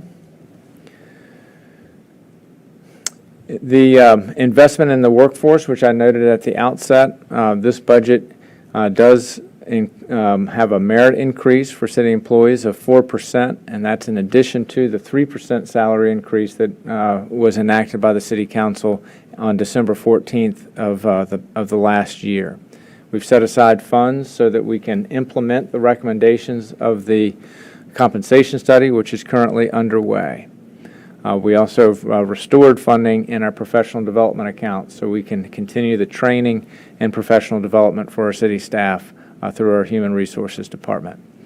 The City Council has also directed that we fund the government energy plan, and this is a key thing. We've been taking very important steps over the past decade to run our government more efficiently, and our community has rallied to that cause as well. And the numbers bear that out. Through a combination of federal, state, and local efforts on a per capita basis, our carbon emissions are 16% lower today than they were 10 years ago. Our community, however, is growing, and so when you factor in our population increase, our community emissions reductions with the population increase is actually only a 3% decline. So a 16% decline on a per capita basis, but a 3% once you factor in population growth. Now, with this government energy plan, what we'll do is we'll take that sort of the phase 2 step to the community energy plan, which is under development right now. And the phase 2, which this will fund, is to drill down into our government operations and our school operations to identify the practical steps that we need to take to meet the carbon emission reduction goals that have been set by the City Council in following the science that's laid out in the international agreements that the United States has signed on with the Paris Accords. Next slide. So the changes to the tax rates, and I'll just summarize those briefly. So the City Council, what's before the council right now is an ordinance that will reduce the real estate tax rate by 9 cents. So our current rate is $1.32, and that will be reduced to $1.23 per $100 of assessed value. That's a 7% decrease in the rate. The vehicle tax, we discussed, we have sort of an anomalous situation where due to supply chain disruptions, there's a marked increase in the assessed value of vehicles in the city. So in response to that, what the ordinances will provide is a reduction of the vehicle tax to a rate of $4.30 per $100 of assessed value, and that's a 15% decrease in that tax rate. Now, if AVs return to normal, I think we do need to have in our minds that it's quite possible next year staff will be coming to you with a recommendation that we get back to the $5 rate as we've been in the past. That'll be for consideration next year, but right now the council would be taking the action to provide this relief for our taxpayers. And then lastly, on tax rates, I proposed the commercial and industrial tax at 5 cents of $100 assessed value. The City Council, in its meeting last week, voted to not proceed with that commercial and industrial tax, so that will not be enacted at the present time, and the documents before council reflect that. Next slide. So this slide just provides a wrap-up summary of the changes that the City Council has made through its engagement with the budget and listening to the community. So as I mentioned just a moment ago, not including the C&I tax as a $420,000 adjustment to the budget that would come out of the contingency, which was built into the original proposal. Reducing the tax rate by ½ cent is a $255,000 adjustment to that contingency. The senior tax relief changes is an $85,000 charge to that contingency. And the City Council also, and I should have noted this in the equity part of this presentation tonight, but the City Council has also taken the action and direction to management that no employee of the city, whether temporary or permanent, shall be paid less than $15 an hour. So the only employees that are paid that rate or lower are temporary employees. So we're working through that list, and HR will work with all of our departments to make those adjustments in compensation. So the charge for that was $50,000. And in keeping with the spirit of the school board revenue sharing agreement, with that expenditure of $50,000 on the general government side, we also have a match of $50,000 for the school board to increase the school board appropriation. Coming out of capital reserves is $250,000 for the paving and sidewalk maintenance. So that's in addition to the $460,000 that was built into the original budget. The emergency rent relief for refugees at $50,000 is coming out of ARPA, and the Community Services Fund grants of $30,000 also is coming out of ARPA. And then the new allocation of ARPA dollars is the $130,000 that would go towards weatherization of senior units at Winter Hill. So with those adjustments that have been directed by the City Council, then the contingency has a remaining balance of $160,000, and the staff recommendation is to keep that as a contingency as we go through the fiscal year to deal with other changes that are almost certainly going to be coming our way. So that's a quick summary of the general fund. I just have two more slides just to summarize the Sanitary Sewer Fund and the Stormwater Fund.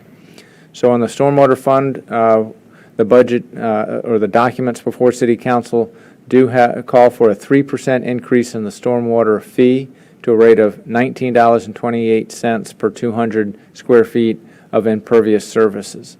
So for the median homeowner, that'll be about a $7 increase in their annual fee. Importantly for the Stormwater Fund, the council already took the action last December to dedicate $7 million of ARPA dollars to accomplish the big six of the stormwater mitigation or the flood mitigation projects identified by the Stormwater Task Force last year.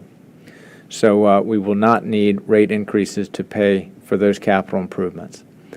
And then the last slide, Cindy, on the Sanitary Sewer Fund, the documents before council also call for a 3% increase in the Sanitary Sewer Fund, and that's the first rate increase since 2016. It is a modest increase that is intended really to deal with some of the inflationary pressures that we're experiencing, both on the personnel cost front, but also in the charges that are relayed to us through our interjurisdictional contracts with Arlington County and Fairfax County for the treatment of sewage. So that's a wrap up, and the last slide just sort of hits some of the kind of the key public information inputs that we've had throughout this process. And I do want to thank all the members of the community that participated in the town halls or who weighed in with questions. And I really want to thank Kieran Bawa for all of her work and Melissa Ryman for all of her work in answering all the questions. And these were questions not just from the council, but if we got any public questions, they got added to the list, and we provided a response to those questions as well. So hopefully that was helpful. to people. There were 5 rounds of questions, and I think we got up into the 80s. And so that's a useful document for people who do have kind of a good sort of tour of what people's questions are and what the responses are through this budget process. I'll stop there, and I'd be happy to answer any questions. All right, thank you so much. Ms. Conley has the first question. Is that slide 11 you just backed up to? Where's the $50,000 for the environmental audit? Is that not, you mentioned that. You mentioned it on 9, but then on 11 it didn't show up. Is it? Okay, so that's a typo on slide 11. I thought that had been in the chart, but maybe I just didn't read it, so it's... It would be a general fund expenditure? Right. Okay. Oh, it's a capital reserve That's expenditure. right. I think we put the wrong chart in there because the chart I did see did have that in there, but we were fiddling around with this presentation right before the meeting. So that 50,000 is in the documents that are before the City Council. Okay, thanks. Other questions or comments? Ms. Hardy? Thank you. I have 3. So one is good news on the paving and sidewalks front. I think, it's, like you said, this has been a priority for council. Based on the Q&A that we had gotten from Public Works, I think we were severely underfunding kind of sidewalk maintenance. And so I know that we've lumped in repaving and sidewalks together, but what is the breakout between what we're currently spending on sidewalks and then repaving separately, and then the new 250 we're adding in, how is that going to be allocated? And the reason I ask is, while I would love to make sure we fill potholes and things, I want to make sure that the policy of prioritizing pedestrians remains, and that if possible, to put more money on the sidewalk part. And I don't want to make any car drivers angry, but less on the repaving part if possible, because I do think that our sidewalks need a lot more attention. So in the original budget, it was 400,000 for paving and 60,000 for sidewalks. And we have not, I don't think, well, let me look to Mr. Bradley here if he'd like to talk about how the additional 250 would be allocated in his thinking. Thank you, Mr. Shields. So I have the 250,000 additional that would increase the sidewalk maintenance from 60,000 to 200,000, and then the remaining, if I can do some quick math, 110,000 would go towards paving. So it is weighted towards sidewalk repair. That was the answer I was hoping for, so thank you. My second question, second and third actually, are on the CIP. And so one is, I think in a previous work session, we had discussed, I think in this upcoming year, we're going to issue a couple $1 million in debt. Is that correct, Ms. Bawa? It's like 2 to 4 million, if I remember correctly. Is that still the plan? And the reason I ask while you make your way up here is, obviously with a rising interest rate environment, and wherever you talked about our very healthy reserves, I want to make sure that we at least have an explicit discussion before we issue debt on whether that's the right course of action, or whether we should be deploying reserves in that regard if interest rates are going to be much higher than what we're earning. Yes, we would certainly plan to do that. And I think most of that is also in the Sanitary Sewer Fund as an enterprise fund. But any debt that we would issue, we would come to council to discuss it first, and then the council ultimately authorizes it or does not authorize it. The general fund is 800,000. The sewer fund is 1.9 million. Okay. And the stormwater for this year is funded already. So. Okay, so before we issue the 2.7 million, if we could just have a discussion on whether we should be using reserves for some of that, or whether we should. Absolutely. Great, thank you. My last question, also in the CIP. So at our inaugural council office hours last week, we had a constituent come and talk about stormwater standards. And so I know this is where we raised the bar with Founders Row 2 by requesting that the stormwater standards go and above beyond what's currently required, anticipating that I think it's called the NOAA, I'm going to butcher it, NOAA 14 is going to change in about 2 years. And so with the developers, we had requested they go above beyond our current standards and go 20% above. And so before we spend more money on our stormwater projects, whether it would make sense for us to evaluate doing the same for our big six, especially anticipating that obviously storms are only going to get more frequent and intense, it seems like it would be a prudent course of action for us. Mr. Bradley? Yes, so we have been discussing that. We're looking at what that means in terms of size of pipes and then how that correlates to cost of the projects. What we don't want to do is triple the cost of a project or something like that. I don't have any numbers tonight. It's something we've started looking into in the last couple weeks. But once we have those, we can bring those to you. I think it's worthwhile at least thinking through it, because I'd hate for us to undersize the pipes, knowing that obviously the standards are probably going to change again. Agreed. Great, thank you. 100%. All right, other questions or comments? Mr. Duncan? Thank you, Mr. Mayor. I had a couple of rifle shot questions, but before I put them out, I just want to say, from an overview perspective, I appreciate the work that staff and citizens and my colleagues have done to arrive at a budget that is, balances competing interests and priorities in a fair and reasonable way. I think there's been relatively little controversy surrounding this budget, but that should not obscure the fact that this is, in terms of what we are aiming to do and investing in our people and our services and our infrastructure, I think without question the most ambitious city budget that I've been involved in my 10 years on council, and that's good. We're in good financial shape to take on a lot of things, some of which have been underinvested in recent years, so I'm glad to see that. So thanks to all who were involved, and I hope that folks who came with a particular passion that they wanted to see funded feel that we listen to them, and to the degree that we can, have included their priority in the budget that we are going to approve tonight. One question I had, I can flip my papers around here. Just as I read through these, I just want to make sure I understand what some of these things are that I'm voting on. On line on the 22-04, the budget document, line 89, prorated share to fund 5 additional FTEs to, what does that sentence actually mean? To implement Kelly Day as per the Arlington Fire Agreement? So the Kelly Day is a staffing adjustment that Arlington County has taken on, which the net effect of it is, it means that there are more firefighters that we're paying for. And that's true for Arlington County, and it's true for the city of Falls Church. And so we did sit down with Arlington County at the beginning of our budget process just to understand what that means. It is something that I think the firefighters themselves advocated very strongly for over a number of years, and the county ultimately did agree to it. And so that cost did then percolate through to the city's contract, and that's fully covered in this budget. Just out of curiosity, what is our prorated share of 5 additional firefighter FTEs, roughly? In terms of an annual cost? Yeah.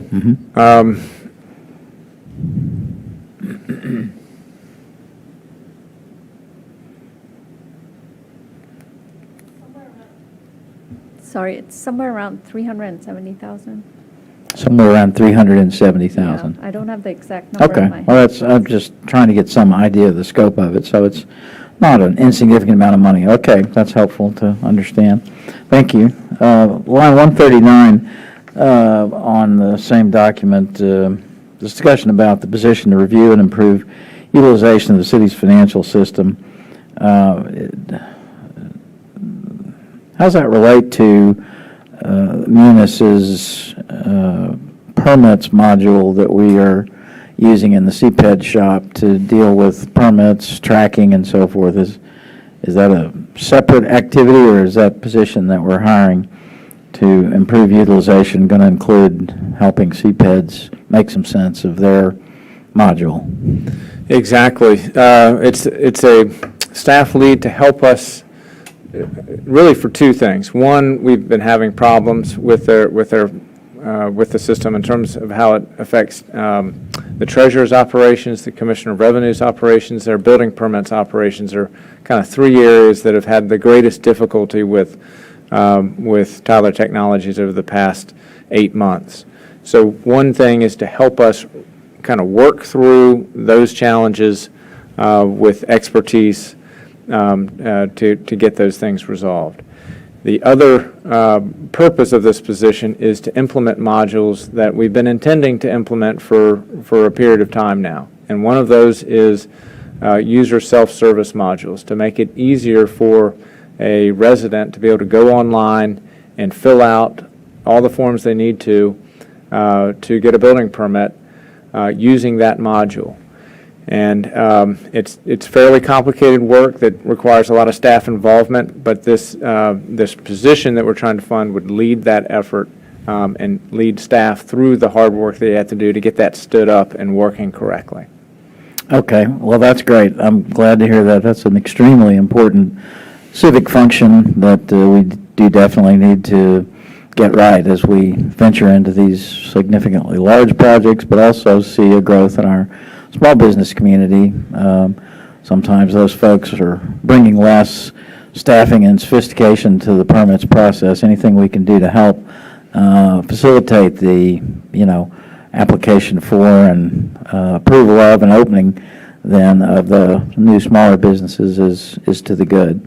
So I look forward to maybe Economic Development Committee could visit that 6 months from now and see how that's coming along and get a read on whether our permits process has been improved thanks to that position. The other question I wanted to ask about a staffing position was there was discussion at some point about a hybrid meetings coordinator specialist in your shop, the clerk's shop. Is that part of this budget? Is that something that we're going to institute? That's something that the council approved back in December. Mm-hmm. And so we do have that recruitment notice out, and our city clerk is sort of spearheading that recruitment effort. And so maybe I'll let the clerk speak to that position if you'd like to. Yes, and Cindy has been a great help with that because it's an ARPA-funded position. So it's a term position, but it would be full-time to help with a lot of the hybrid-type meetings we're doing, not only council, but the other boards and commissions. And so we're hoping that's a semi-entry-level position for somebody who wants to start getting into other local government or the technology side of it. And so we are working with HR on an ad that it should be posted shortly. So we'll and hopefully work with communications to get the word out about that position. I don't know if Cindy had anything to add. Nope, but I am looking forward to having the position filled.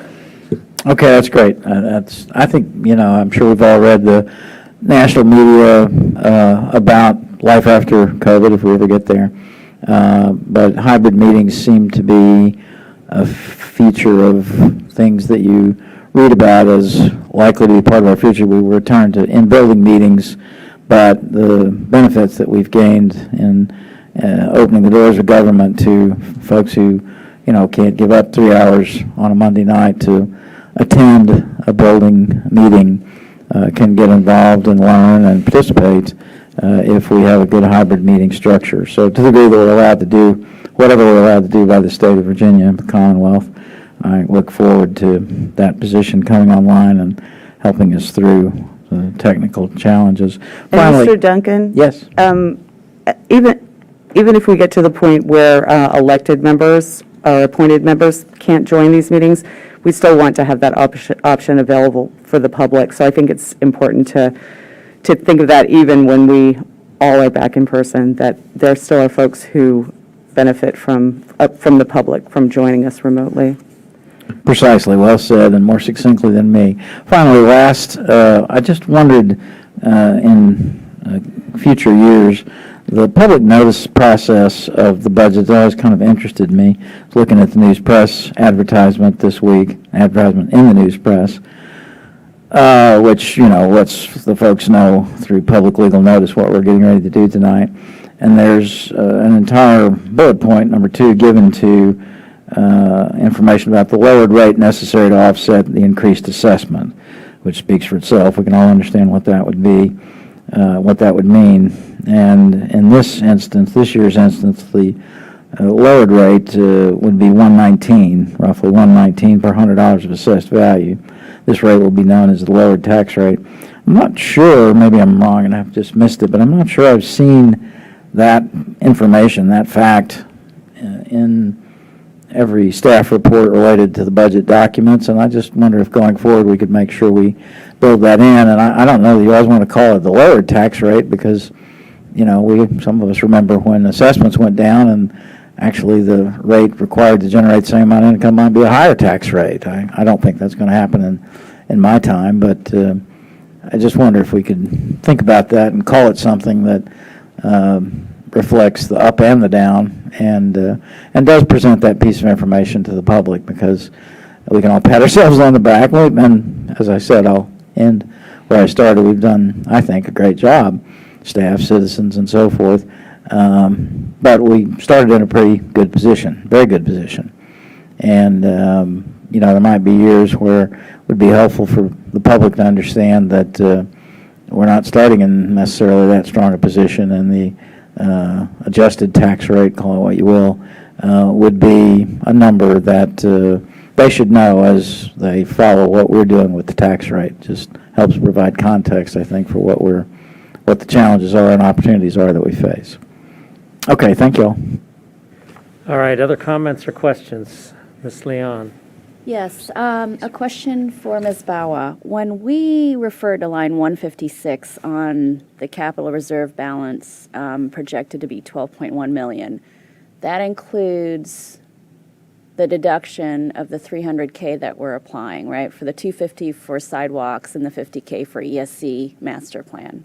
It's inclusive, that number, 12.1? No, this hasn't been updated. Okay. I think Melissa updated it. Okay. Are you talking about the number, the 12.1 Yes, million? the one, sorry, I think, yes. So, yeah, that number has been reflected. I thought you were talking about the CIP charts and the proposed book. So that number reflects the 300,000. So that inflects, okay. All right. So when we take a look at this, we have the current plan on this capital reserve, as far as we know it, right, in our conversations, is to keep this, keep accruing this balance so that at 23, we're deploying some of it, right, for some debt financing, which it's going to come to City Council for details. So 23, it's 11.7, which is what that's saying. And then we're still going to accrue a balance in this at a clip of about $4.5 million in 24 and 25. So we're thinking about 20 million in capital reserves by the end of 25, roughly. And we're also drawing out for debt service, so it's not that we're only putting in, we're also drawing out for debt service. Ms. Mester, if you can pull that chart on the projection, not that one. I think it's a page above that one. Yeah, I think it's above. I think it was 61. The one above that one, right above, that there. So that's the chart that shows, Okay. So that's the drawdowns. and the Right. addition. Okay. Okay. So it's really closer to 13. Okay. All right. The request, as we kind of take on and move past May, is really taking a look at the impact of what the April 29th, tax appeal results are. I just want to make sure that we remember to keep our eye on that, to understand what that creates in terms, if any, on pressure, right, on the budget. And I do think that we just want to make sure that we're discussing the impact of what's going on in Richmond, constantly as we kind of try to triangulate what that impact is. I totally support what we're talking about, but that contingency of 160K, can disappear very quickly. So that would be the request that I have in terms of just making sure we keep our fiscal, due diligence on just taking a look at this, looking at some forecasting and planning as a request, and keep it front and center. Thank you. All right, thank you, Ms. Conley.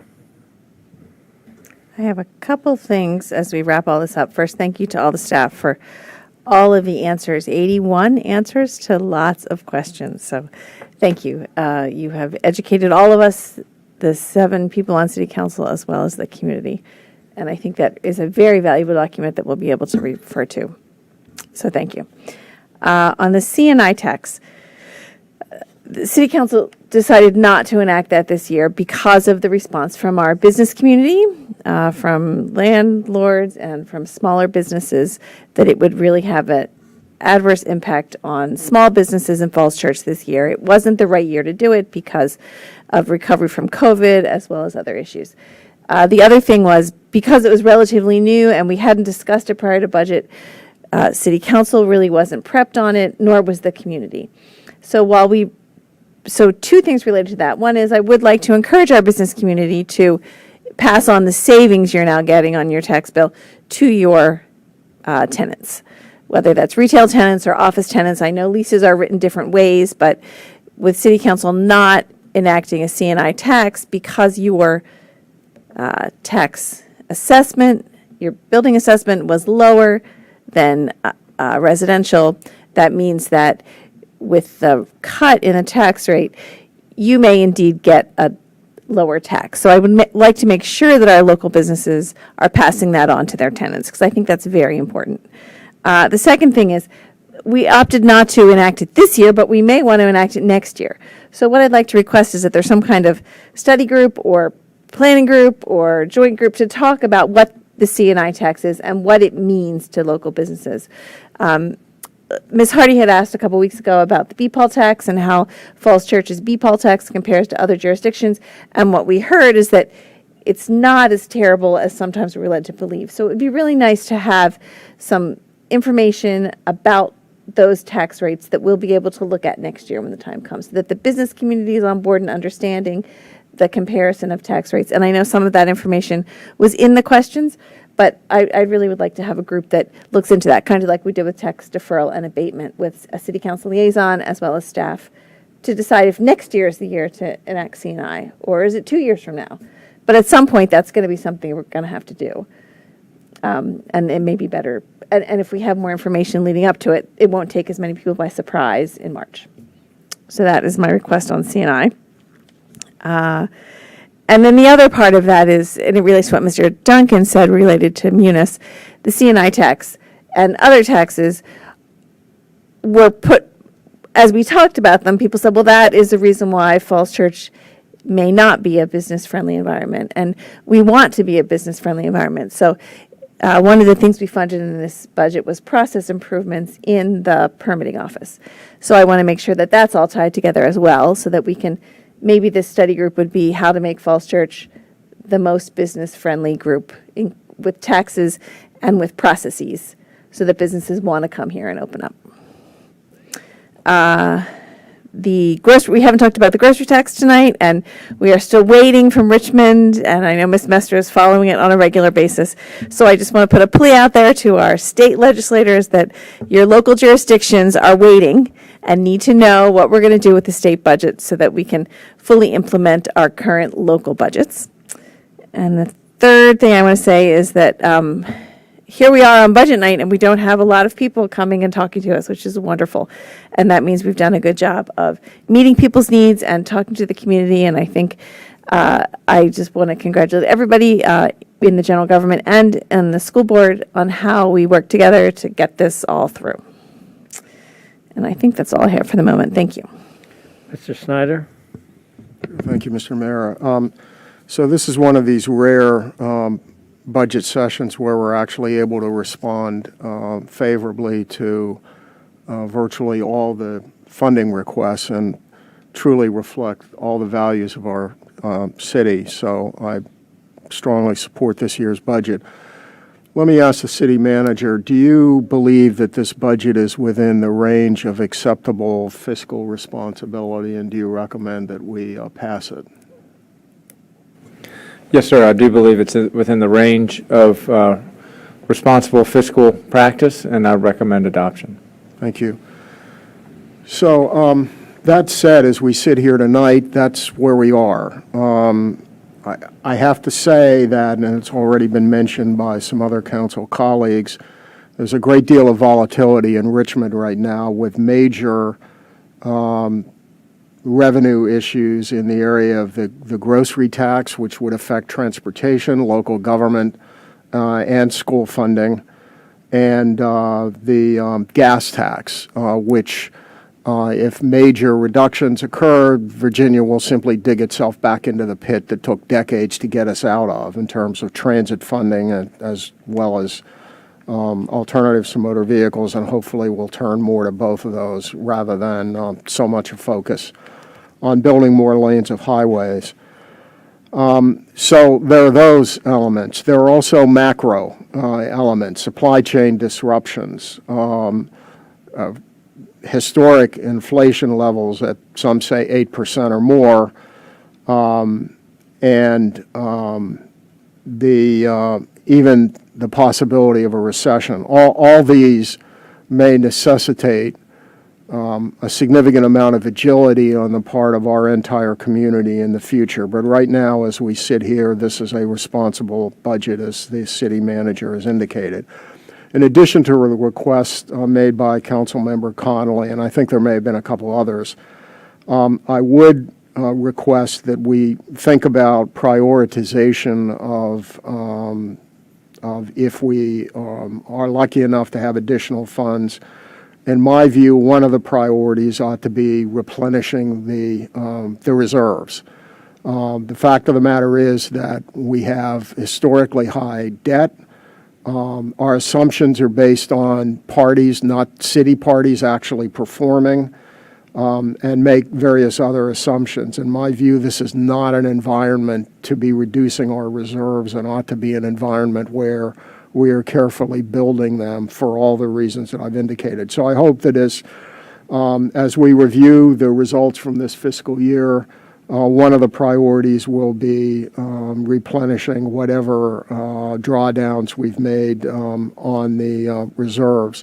I want to ask the city manager on the reserves issues. Do you believe that at the current level of reserves and with the assumptions built in, that this is also a responsible approach as we sit here tonight?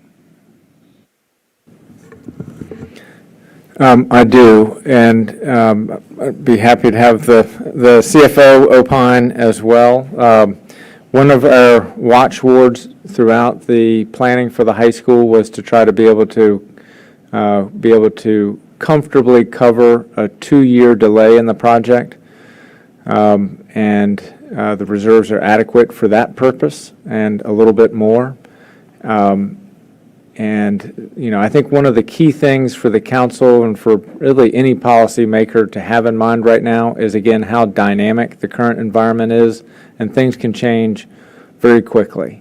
And so we're going to try to stay very closely in touch with the city council as we go through the coming fiscal year, and as trends emerge and we see things happening, to try to react to it quickly. And so the reserves are part of our ability to have flexibility and the shock absorber. Thanks very much. And I would add that we have all worked really hard through local advocacy and regional advocacy on all these issues in Richmond, and we'll continue to do so. But I think agility right now is the watchword. We're passing one of the best budgets I've ever seen, because we're under the best overall financial conditions I've ever seen. But I think the city manager said it well. We're in a very dynamic environment, so I would call upon all of us, our entire community, to recognize that reality. Thank you. All right, I'm going to go ahead and open it up to public comment. Is there any Mr. Mayor, I believe Mrs. Scott wanted to speak. Mrs. Scott is on the line. Oh, okay, I'm sorry, I didn't see that. Mrs. Scott, do you have a comment or question? Thank you. I just had a real quick question following up on Ms. Leon's issue with regard to, I wanted to get an update on how many assessment review requests we had, to see if we have an idea of what that financial impact figure can be, just within just a general range. And then how long that process takes. I'm just not that familiar with it. Thank you. Ms. Bala, do you have the latest numbers from after the April 29th deadline on appeals received? On a normal basis, our appeals are somewhere around 30 to 35, and this year we are somewhere over 80 right now, somewhere between 80 and 100. I don't have the exact number, but when I talked to Irving on Wednesday last week, we were heading close to 100, but I'm not sure if we've hit that mark yet.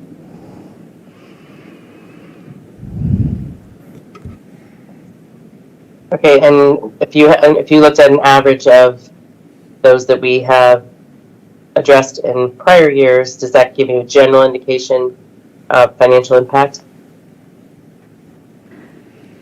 Potential financial impact? So we do build in the budget a number for abatements, and the budget number is 400,000. For example, last year, we were about 267,000. So the model that we use, the real estate office, to come up with the assessments, they're able to support those. Of course, there are some corrections that may happen over time if required. It's very hard for me to tell if we're going to be within that 400 mark, but I'm thinking we should be pretty close because we made some adjustments to some business, to some commercial appeals last year. So the assessments that were done, especially the big ones, were based on the current vacancy and the surveys that are out in the market. So that's where I'm right now. Okay, thank you. Just for timeline, they've started looking at these appeals and starting to respond within the next week or two. There is another deadline for appeals to Board of Equalization, and that deadline is June 3rd. And those are reviewed by the assessor first, and then discussed with the appellant, and then presented to the board as the next step. Thank you. All right, I'm going to go ahead and open it up to public comment. Is there any member of the public who wishes to speak to any of these items? Seeing none, the matter is closed to the public. Are there additional? We should open each one for public comment. Okay. Do them separately, and then take a vote, and then move on to the next one. Okay. So I think maybe the clerk indicate each one in the general subject matter. Sure, so the first one is TO 22-04, and that is the budget, and you opened and closed the public hearing on that? I'm going to go ahead and do it one more time just to make sure, make the city attorney happy. Is there any member of the public who wishes to speak to that matter? Seeing none, it is closed to the public. So do you want us to go ahead and, we can either go through all of them right now and do that? Go ahead and vote, and then do the next one with the public right. hearing. Mr. Mayor, I move to adopt TO Move to adopt 22-04. TO 22-04. Second. All right, so who do we have on the motion here, Madam Clerk? Do you have? I heard Ms. Scott and Mr. Duncan at the same time, so, All right, we're going to go with Ms. Hiscott then. and Ms. Leon on the second? Yep. Thank Okay, you. before we go to a vote, do we have any additional comments on our budget? I would agree, I didn't say much earlier, but I think this is a fair budget, and I think it also validates our economic development policies and the growth we've had these past years. So I think this is a very good budget.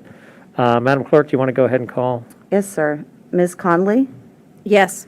Mr. Duncan? Yes. Ms. Hardy? Yes. Ms. Leon? Yes. Ms. Scott? Yes. Mr. Snyder? Yes. Mayor Tarter? Yes. Motion carries 7-0. Our next item is TO 22-05, which would be the CIP for FY23 to FY28. All right, I'm going to open that to the public. Seeing no public comment, the matter is closed to the public. Do we have a motion? Mayor, I move to adopt TO 22-05. Do we have a second? Second. Ms. Conley on the second. Madam Clerk? Ms. Conley? Yes. Mr. Duncan? Yes. Ms. Hardy? Yes. Ms. Leon? Yes. Ms. Scott? Yes. Mr. Snyder? Yes. Mayor Tarter? Yes. Motion carries 7-0. Thank you. We Next have up- TO 22-06, and this is the ordinance setting the real estate tax, personal property, and other taxes segregated by law. Mr. Duncan? Mr. Mayor, I move to adopt TO 22-06. We have Mr. Snyder on the second. Is there any public comment? Thank you. Seeing none, the matter is closed to the public. Madam Clerk? Ms. Conley? Yes. Mr. Duncan? Yes. Ms. Hardy? Yes. Ms. Leon? Yes. Ms. Shantz Hiscott? Yes. Mr. Snyder? Yes. And Mayor Tarter? Yes. Motion carries 7-0. We have TO 22-07, that is the ordinance to revise the sewer rates and fees. All right. Do we have any public comment on this matter? Seeing none, the matter is closed to the public. Do we have a motion? Ms. Leon? Motion to adopt TO 22-07. All right. Do we have a second? Second. Second. Ms. Hardy on the second. Madam Clerk? Ms. Conley? Yes. Mr. Duncan? Yes. Ms. Hardy? Yes. Ms. Leon? Yes. Ms. Shantz Hiscott? Yes. Mr. Snyder? Yes. And Mayor Tarter? Yes. Motion carries 7-0. And then we have TO 22-08, which is an ordinance setting the stormwater utility billing unit rate. All right. Is there any member of the public that wishes to speak to this matter? Seeing none, the matter is closed to the public. Do we have a motion? Move to adopt TO 22-08. Do we have a second? Second. Second. Ms. Leon on the second. Ms. Hiscott on the third. Madam Clerk? Ms. Conley? Yes. Mr. Duncan? Yes. Ms. Hardy? Yes. Ms. Leon? Yes. Ms. Shantz Hiscott? Yes. Mr. Snyder? Yes. Mayor Tarter? Yes. Motion carries 7-0. Thank you very much, council. All right. We're moving on to business not on the agenda. Any standing or regional committee or liaison reports that anyone would like to mention? Any council Can I- member comments? Yes, Ms. Can I just have a question on regional committees, and that is, I think we all got an invitation to the COG Racial Equity Learning Series from Christian Dorsey, who's the chair of COG. Did that not come? Anyway, we're all invited to attend that as members of COG, and I'm just wondering if anyone from Falls Church City Council is planning to do that. It starts with a May 20th in-person session, and then there are a few other sessions throughout. If you'd like to forward that to me, I can send it to the I'll rest of forward the it. council. Yeah, yeah. Thank Okay. you. Okay. All right. Any other council member comments? No minutes to approve. Any last words anyone would like to make? Sir, I just want to let everybody know that we did cancel the mayor's meeting for Wednesday, Yep. so that's been officially canceled. And we are not going to meet on next Monday, the 9th, correct? Correct. That's right. So the next meeting will be May 15th? 16th. 16th, sorry, couldn't count, and that's a work session. So that's a virtual meeting on the 16th. Yes, That's sir. right. Mr. Snyder? Quick question on the legislative committee. Cindy, when do you think it makes sense to have another committee meeting? Yeah. Which year? Yeah, we don't have one scheduled, so we'll need to schedule it with 3 days' notice. I am hearing maybe the General Assembly will convene again May 19th-ish. So if we can get some sense of what they're going to be voting on and what's been negotiated, it would be good to meet just prior to that. So I will keep you posted and ask your indulgence when I do a scheduling call so that we can meet the public notice 3 days, but wait as long as we can to schedule it so we have something to discuss. Right, and in the meantime, as you said, you keep us all informed, the legislative committee and overall council, and if there's a need for advocacy of any kind, please let us know. Correct. As I said, there's already been a significant amount of advocacy, but these issues are very important Yeah, I to think it's us. very clear that the locality's issues and perspective is message. VML VACO has been very strong, so when we have some specifics, then we can be more targeted in the outreach. Delegate Simon and Senator Sassler are clearly still, advocating on behalf of the localities to be made whole on the grocery tax, and as we updated you on the veto session, advocated on behalf of the city's charter bill. Right, okay. Any questions from council? Thank you. All right. Any last words before we adjourn? I'm good. All right. Congratulations. Another budget done. Thank you for all the hard work. A solid budget. All right, let's do it. We're adjourned. What do you say?